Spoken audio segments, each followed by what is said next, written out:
ഡിഗ്രിക്ക് ശേഷം എന്ത് ചെയ്യണം എന്ന് ഒരുപാട് കുട്ടികൾ ചോദിക്കുന്നുണ്ട്.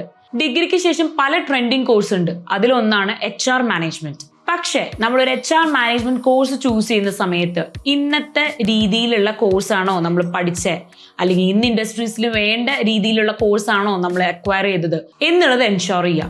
കാരണം HR എന്ന് പറയുന്നത് പറഞ്ഞ പോലെ എല്ലാ ഓർഗനൈസേഷൻസിലും വേണ്ട ഒരു ഇന്നെവിറ്റബിൾ പാർട്ടാണ് HR ഡിപ്പാർട്ട്മെന്റ്. പക്ഷെ അതൊരു ട്രഡീഷണൽ വേയിലാണ് പോയിക്കൊണ്ടിരുന്നത്. പക്ഷെ ഈ ഒരു കഴിഞ്ഞ കൊല്ലം തൊട്ടിട്ട് എവറിത്തിങ് ചേഞ്ച്ഡ്. AI ഒരുപാട് കാര്യങ്ങൾ ഇതിൽ ചേഞ്ചസ് കൊണ്ടുവന്നു. HR മാനേജ്മെന്റ് മേഖലയിലും അത് ചേഞ്ചസ് റെപ്ലിക്കേറ്റ് ചെയ്യപ്പെട്ടു. കാരണം ഇപ്പോൾ എക്സാമ്പിൾ പറയുകയാണെങ്കിൽ നമുക്കൊരു അപ്രൈസൽ ഡിസിഷൻ എടുക്കണമെങ്കിൽ ഒരു 360 ഡിഗ്രി ഇവാലുവേഷൻ ആ ചെയ്യുന്നതെങ്കിൽ നമുക്ക് എല്ലാ ഡിപ്പാർട്ട്മെന്റും ഡാറ്റ വരണം, അത് ഇവാലുവേറ്റ് ചെയ്യണം, അതിനെ കൺസോളിഡേറ്റ് ചെയ്യണം, എന്നിട്ട് വേണം ആ റിപ്പോർട്ട് അനുസരിച്ച് നമ്മൾ ഡിസിഷൻ എടുക്കാൻ വേണ്ടിയിട്ട്. പക്ഷേ ഇന്ന് അങ്ങനെയല്ല. നമ്മൾ എല്ലാ ഡിപ്പാർട്ട്മെന്റ് റിപ്പോർട്ട് എടുത്ത് AI ടൂളിലേക്ക് ഇട്ട് ഇന്നതാണ് നമുക്ക് വേണ്ടതെന്നുള്ള പ്രോംപ്റ്റ് ചെയ്ത് കൊടുത്തു കഴിഞ്ഞാൽ നമുക്ക് വിത്തിൻ സെക്കൻഡ്സ് എന്താണ് ഡിസിഷൻസ് അല്ലെങ്കിൽ എന്താണ് അതിന്റെ പ്രോസ് ആൻഡ് കോൺസ് എല്ലാം നമുക്ക് ഒറ്റയടിക്ക് വിത്തിൻ സെക്കൻഡ്സ് കിട്ടും. അങ്ങനെ വരുന്ന സാഹചര്യത്തിൽ നമ്മുടെ ഒരു വർക്ക് പാറ്റേൺ എളുപ്പവും അതുപോലെ തന്നെ ഡിസിഷൻ മേക്കിംഗ് കുറച്ചുകൂടെ ഫാസ്റ്റർ ആക്കാൻ പറ്റും. ആൻഡ് നമ്മുടെ എഫിഷ്യൻസി ലെവലും നമുക്ക് കൂടുതൽ ഗെയിൻ ചെയ്യാൻ പറ്റും. സോ നമ്മൾ എപ്പോഴും ഒരു കോഴ്സ് ചൂസ് ചെയ്യുന്ന സമയത്ത് AI ഇന്റഗ്രേറ്റഡ് ടൂൾസ് ആണ് എൻഷുർ ചെയ്യുക.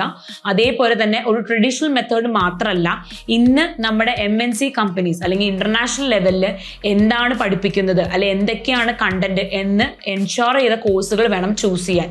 അതും ഇന്റർനാഷണൽ അക്രഡിറ്റേഷനോട് കൂടി. കാരണം നമ്മളൊരു ഇന്റർവ്യൂവിന് പോകുന്ന സമയത്ത് നമ്മുടെ ഫസ്റ്റ് സ്റ്റെപ്പാണ് CV ഷോർട്ട് ലിസ്റ്റ് ചെയ്യപ്പെടുക. സോ അതിൽ നമ്മുടെ സ്കിൽ സെറ്റ്, നമ്മൾ ടൂൾസ് ഏതൊക്കെയുണ്ട്, നമുക്ക് ഏതൊക്കെ നോളജ് ഉണ്ട് എന്ന് നമ്മൾ എൻഷുർ ചെയ്ത് ഒരു CV പ്രിപ്പയർ ചെയ്ത് കഴിഞ്ഞാൽ അവിടെ നമ്മുടെ ഫസ്റ്റ് സ്റ്റെപ്പ് നമുക്ക് ക്രാക്ക് ചെയ്യാൻ പറ്റും. നമ്മുടെ CV ഷോർട്ട് ലിസ്റ്റ് ആയി. പിന്നെ അതിനുശേഷം നമ്മളൊരു ഇന്റർവ്യൂവിന് പോകുന്ന സമയത്ത് ഇതുപോലത്തെ AI ടൂൾസ് കാര്യങ്ങൾ നമുക്ക് അതിന്റെ റിലേറ്റഡ് ആയിട്ടുള്ള നമ്മളൊരു ഇന്റർവ്യൂവിൽ നമ്മൾ ഒരു സ്കിൽ സെറ്റ് പ്രകടിപ്പിച്ചു കഴിഞ്ഞാൽ definitely they will get impressed. Coming back, നമുക്ക് അതിനോട് ഒരു ഇന്റർവ്യൂ പാറ്റേൺ കഴിഞ്ഞതിന് ശേഷം നമ്മൾ ജോലിയിലേക്ക് കടക്കുന്ന സമയത്ത് നമ്മുടെ സ്കിൽ സെറ്റ് ഇതനുസരിച്ച് എൻഹാൻസ് ചെയ്ത് കഴിഞ്ഞാൽ നമ്മുടെ എഫിഷ്യൻസി കൂട്ടിക്കഴിഞ്ഞാൽ നമുക്ക് HR മാനേജ്മെന്റ് മേഖലയിൽ നല്ലൊരു കരിയർ എത്രയും പെട്ടെന്ന് തന്നെ എളുപ്പത്തിൽ തന്നെ നമുക്ക് നേടിയെടുക്കാവുന്നതാണ്.